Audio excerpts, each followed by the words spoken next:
예수님 당시에는 어떤 사람이 고난을 당하거나 병에 들었을 때 그것이 바로 그의 죄의 결과다라고 그렇게 생각하고는 했습니다. 우리도 뭐 어떤 어려움을 당하거나 병에 들면 뭐 전생에 무슨 죄를 져서 뭐 이런 얘기를 이제 하지 않습니까? 또 어떤 분들은 이렇게까지 얘기하죠. 이게 다 업보라고 이제 그렇게 이제 얘기를 이제 합니다.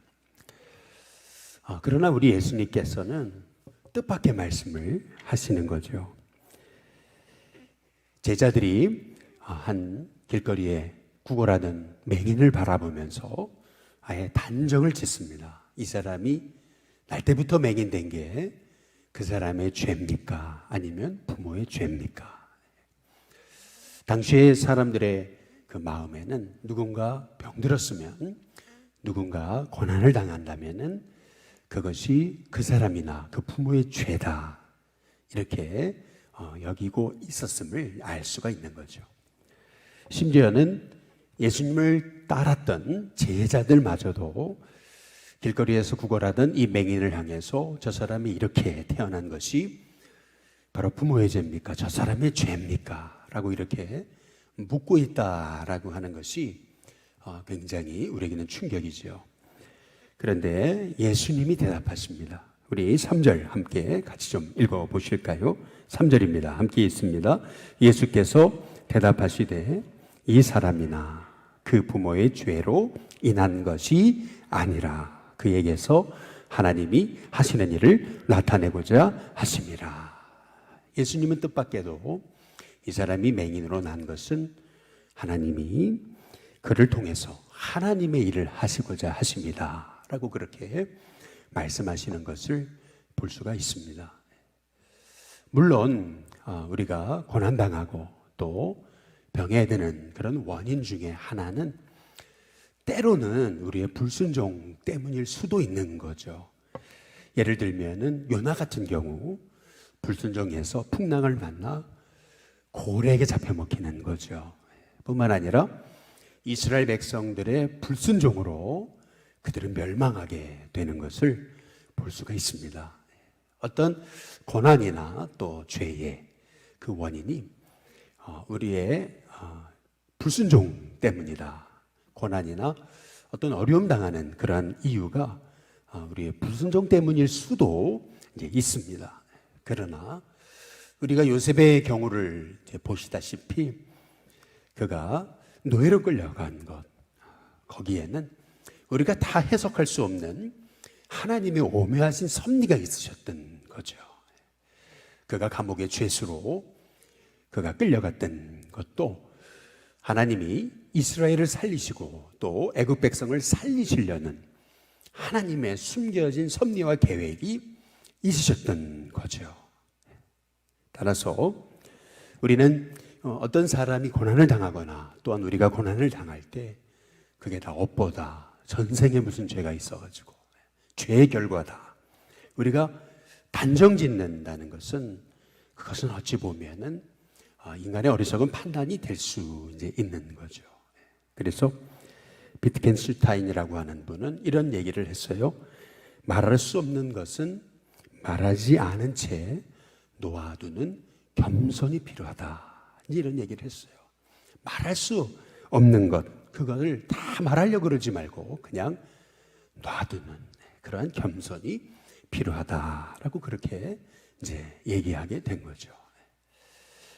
우리는 오늘 이 예수님의 말씀이 조금 마음에 거슬리긴 합니다. 근데 그 이유는 뭐냐면은 이 사람이 맹인으로 난 것이 부모의 죄입니까? 이 사람의 죄입니까? 이제 이렇게 물었을 때 예수님이 그에게서 하나님이 하시는 일을 나타내고자 합니다. 이제 이렇게 예수님 대답하시죠. 그러면 우리가 자칫 오해하기 쉬운 건 뭐냐면은 이 사람의 불행의 뿌리가 그러면 하나님이 일부러 하나님의 하시는 일을 나타내시려고 이 사람을 맹인으로 태어나게 하신 걸까? 우리는 또 거기에까지 우리의 생각이 미치게 되는 것을 이제 볼 수가 이제 있는 거죠. 그래서 말할 수 없는 것은 다 말하려고 하는 그러한 교만함은 우리에게 하나님의 뜻을 바라보지 못하는 그런 어리석음의 결과를 낳을 수 있다라고 하는 거죠. 우리가 이지선 교수 같은 경우 대학교 졸업반 시절 교통사고로 인해서 전신 화상을 입잖아요.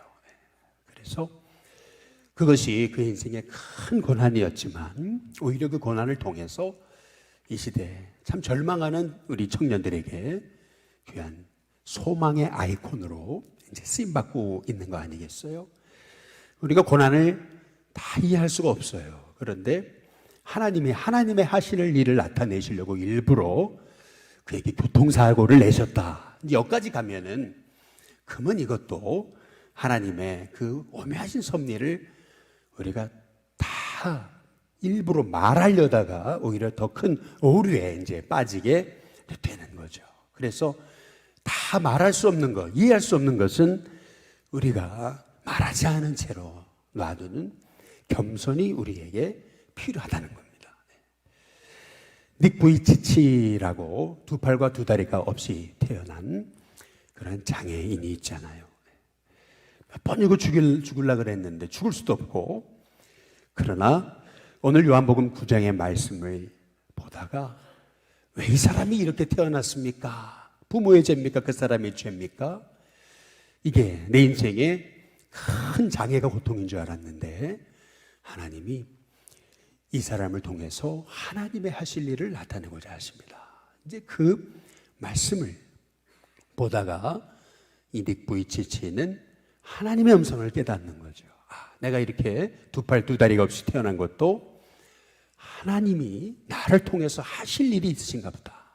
그래서 그때부터 하나님의 은혜에 붙잡혀서 살아가게 될 때 지금은 오히려 많은 절망한 사람들에게 소망을 주는 인생으로 세계적인 전도자로 쓰임받고 있음을 우리가 잘 알고 있지 않습니까?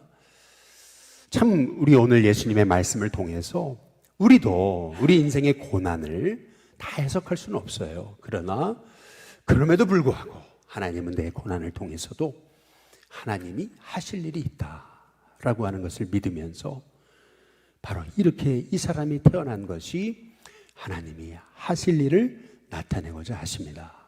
이렇게 말씀하셨던 이 말씀에 따라서 하나님이 고난을 통해서도 제게 하실 일이 무엇입니까? 우리가 하나님께 여쭈면서 그 하나님의 하실 일을 우리가 붙잡으면서 오늘도 하나님, 제가 하나님의 뜻을 행하는 하나님의 종이 되게 해달라고 기도할 수 있는 저와 여러분이 되시길 주님의 이름으로 축복합니다. 오늘 여기 말씀에 우리 예수님이 바로 이 사람이 이렇게 태어난 것은 하나님이 하실 일을 나타내고자 하십니다.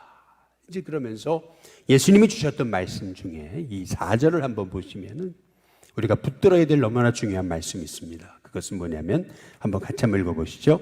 같이 있습니다. 시작. 때가 아직 낮음에 나를 보내신 이의 일을 우리가 하여야 하리라. 밤이 오리니 그때는 아무도 일할 수 없느니라. 지금 우리가 쓰임 받는다면 아직 우리 인생은 낮이죠. 그러나 곧 일할 수 없는 밤이 오는 겁니다. 우리가 이렇게 뭐 평생 일할 수 있는 게 아니죠. 메뚜기도 뛰는 게 한철 아니겠어요? 쓰임 받을 수 있을 때 쓰임 받는 거, 여러분 그것이 복인 거죠. 오늘 예수님 말씀하신 것처럼 때가 아직 낮입니다. 그래서 나를 보내신 이의 일을 우리가 해야 되는 거죠. 저와 여러분 하나님 뜻이 계셔서 이 땅에 보내신 줄로 믿습니다. 우리가 어떤 문제와 장애와 환경적 어려움을 갖고 태어났어도 저마다 다 하나님의 보내신 목적이 있습니다. 그래서 그 목적에 따라 살아가게 될 때 참 우리가 이 땅에서 잘 살았다라고 말할 수 있게 되는 거죠. 그러나 우리가 기억해야 되는 것은 밤이 오리니라고 하시는 말씀이에요. 여러분 우리가 늘 이렇게 건강하게 사는 거 아닙니다. 제가 이렇게 오늘도 설교하고 또 목회자로 쓰임 받는 거 이게 평생 이렇게 되는 게 아니죠. 밤이 옵니다. 일할 수 없는 그런 밤이 옵니다. 그때는 아무도 일할 수 없다. 다시 말해 지금 쓰임받을 수 있을 때 보내신 분의 그 뜻에 따라서 보냄받은 자로서 사명을 감당하는 것, 그것이 바로 저와 여러분이 해야 될 마땅한 사명인 줄로 믿습니다. 나를 왜 이 땅에 보내셨을까? 그 하나님의 계획을 깨닫고 보내신 분의 뜻에 따라서 보냄받은 자로 낮에 정말 주님의 일을 감당하다가 밤이 왔을 때 주님 부르시면 주님 제가 여기 있습니다, 담대하게 주님 앞에 설 수 있는 저와 여러분이 될 수 있도록 이 낮에 주님이 보내신 뜻에 따라 일할 수 있는 저와 여러분이 되시길 주님의 이름으로 축복합니다. 근데 오늘 말씀에서 조금 이해가 안 되는 게 하나 있죠. 그것은 뭐냐면은 예수님은 얼마든지 말씀 하나로 병자를 고치셨어요. 말씀 한마디로 베데스다 연못가에 38년 동안 한 번도 걸어보지 못한 그 병자를 고쳐주셨어요. 일으켜주셨어요. 그런데 이 날때부터 맹인된 사람의 경우는 우리 예수님께서 말씀 한마디로만으로도 고칠 수 있으셨는데 오늘 여기 6절에 보니까 땅에 침을 뱉으셨다 그랬습니다. 그리고 진흙을 손수 이기셨다 그랬습니다. 그리고 그의 눈에 바르셨어요. 아니 왜 우리 예수님이 말씀 한마디로도 고치실 수 있는데 이렇게 번거롭고 또 어찌 보면은 참 이렇게 위생적이지 않은 그런 모습으로 예수님이 이 사람의 눈에 진흙을 발라서 고쳐주셨을까?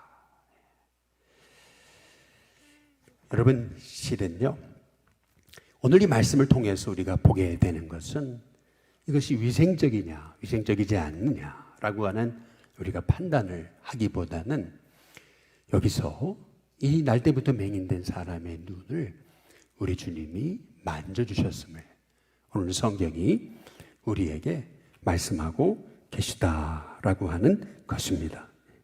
여기 11절에 보면은 이렇게 얘기하죠.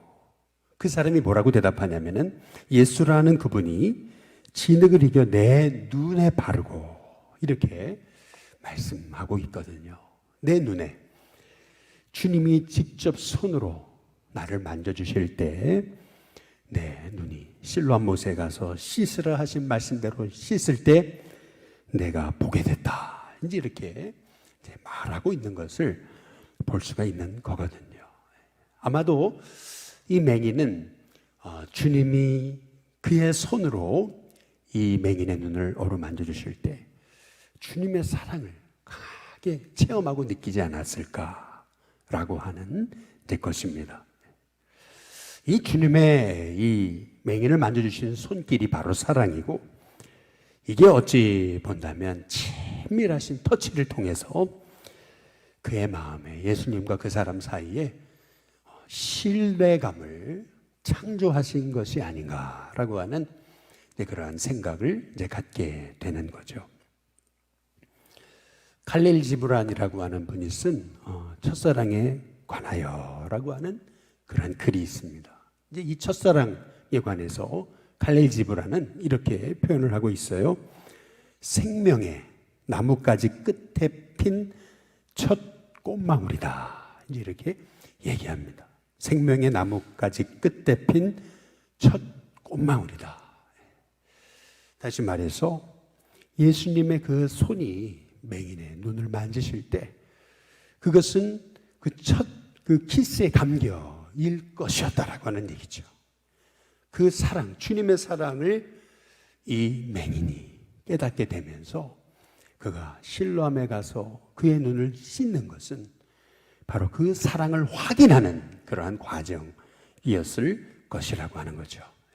그래서 왜 예수님이 이 맹인의 눈에 진흙을 이겨서 바르셨을까? 왜 이렇게 번거로운 일을 하셨을까? 이것이 바로 그 맹인의 눈을 만져주신 그 주님의 친밀하고 또 사랑의 터치이셨다라고 하는 거죠. 그런 의미에서 이 맹인은요, 평생 그 주님의 사랑을 간직하고 살았을 것이라는 겁니다. 자, 주님이 만져주실 때 그의 온몸에 주님의 그 사랑의 영이 임했을 거예요. 마찬가지로 저와 여러분의 인생에도 바로 이런 주님의 사랑의 터치, 주님의 사랑의 그 놀라운 체험, 그 주님의 사랑의 임재를 여러분이 경험하고 살아가는 귀한 종들이 돼야 될 줄로 믿습니다. 실은 그 사랑의 그 터치, 사랑의 경험이 없기 때문에 우리가 이렇게 목마른 거죠. 사실은 그 사랑에 감격하며 우리가 살아간다면은요, 뭐 어떤 두려움이, 어떤 어려움이 우리를 넘어뜨릴 수 있겠습니까? 그리스도의 사랑이 우리를 강권해서, 그래서 그 어떤 기근이나 위험이나 적신이나 그 어떤 칼도 바로 우리를 향한 그 하나님의 사랑에서 우리를 끊을 수 없다라고 고백했던 이 사도 바울의 고백을 가지고 우리가 평생 참 은혜 아래 살 수 있는 것이 아닌가라고 하는 것을 깨닫습니다. 오늘 이 새벽에 저와 여러분이요, 이 주님의 터치, 주님의 사랑, 이 주님의 친밀하신 이 접촉, 이 주님의 임재, 이 사랑의 이 감격을 갖고 오늘도 살아갈 때 우리는요, 오늘 말씀에서 우리가 7절에 이렇게 말씀하고 있는 거거든요. 우리 같이 한번 읽어보겠습니다. 함께 있습니다. 시작. 이르시되 실로암 못에 가서 씻으라 하시니, 실로암은 번역하면 보냄을 받았다는 뜻이라. 이에 가서 씻고 어떤 눈으로요?